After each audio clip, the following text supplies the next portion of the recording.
I want to talk then about this story, which is, well, we can't see it. I'll zoom in. This Easter egg. Now,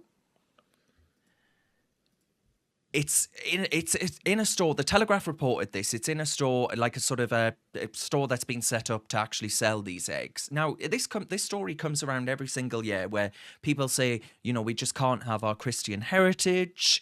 We are losing our identity. We can't have anything in this country now.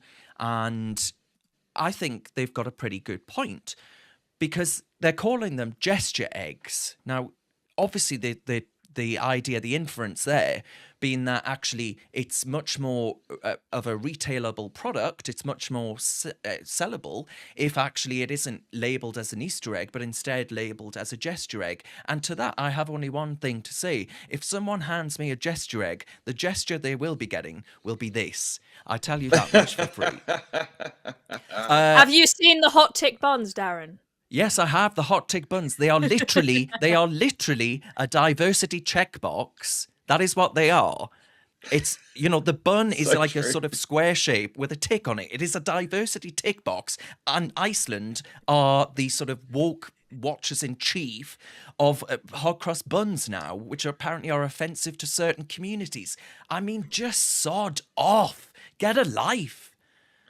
I'm so sick of it. I really am. The same thing happens at Christmas. A lot of corporate companies, I've worked for some really big tech companies who are so woke. I mean, imagine having to work in one of those businesses. It's awful. And the HR teams that run them basically say, no, we must be inclusive, we must be diverse. But what they actually mean is we must be anti-Christian, we must be anti-white heritage. Anything else is absolutely fine. We used to have Ramadan nights, we used to have, we celebrate Sikh, Hinduism, Judaism. But when it came to Christianity, it was completely washed out as if it didn't exist. Christmas parties became holiday events. And Easter, it was an egg hunt, not an Easter egg hunt. It was all these words, and we're seeing the same now being pushed onto consumers. If Easter and Christianity is so offensive to you, move to somewhere where it isn't. It's a really simple solution. You don't have to live in a predominantly Christian country. You don't have to be here. Yeah. Exactly. And if we sell Easter eggs, that doesn't necessarily mean that we're imposing Christianity on you.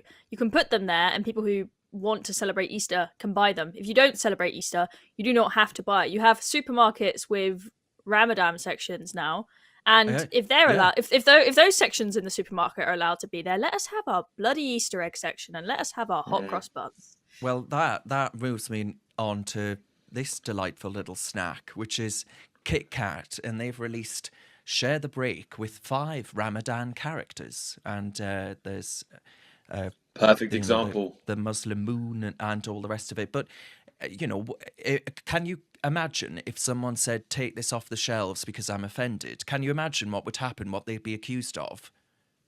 And there's also a very fine line when it comes to a lot of other religions as well. Like in Islam, if they were to depict the Prophet Muhammad, for example, on any of these boxes, there would be outcry about that. So there's also these very fine lines that all these companies, all these woke companies will go to, they'll push up to that line and go, but we can't go any further. They'll go, well, we've got to protect Islam, we've got to protect Muslim communities. When it comes to Christian communities, they're very happy to whitewash and completely wash out any sense of the Christianity in it at all. It's bonkers. I mean, imagine you called this, I don't know, Starry Moon, 4 weeks of Starry Moon no eating. It's just like, it's the same thing. It's ridiculous. It's ridiculous. Anything that is white, Christian, or straight in any way. It's an open goal for them to attack. But anything else, you tick any box, you have to be left alone. There are 4 million Muslims in this country, right? And counting, right? It's going up and up and up. And 4 million Muslims. And yet we've got to give away every single one of our traditions when it comes to Easter-related or even Christmas-related themes and activities, like the hot cross buns, like the Easter eggs.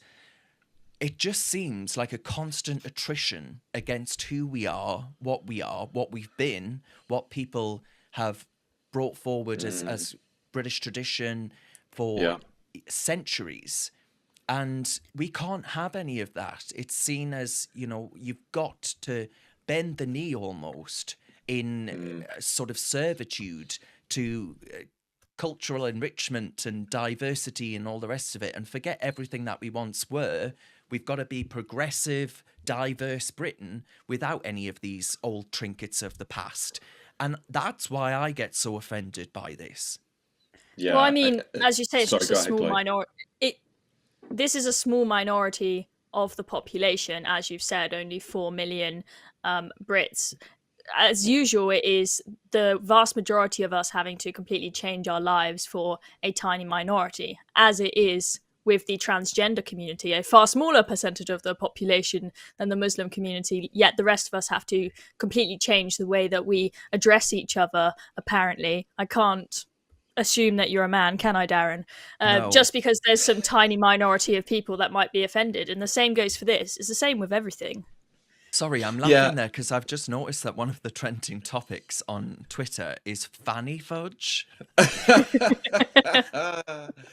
I'd love to see the I don't want to transparency click on explain that, one. whatever it is. Don't click on it, but I'd love to see that one be explained to us. Anyway. I was just going to add on to the back of that.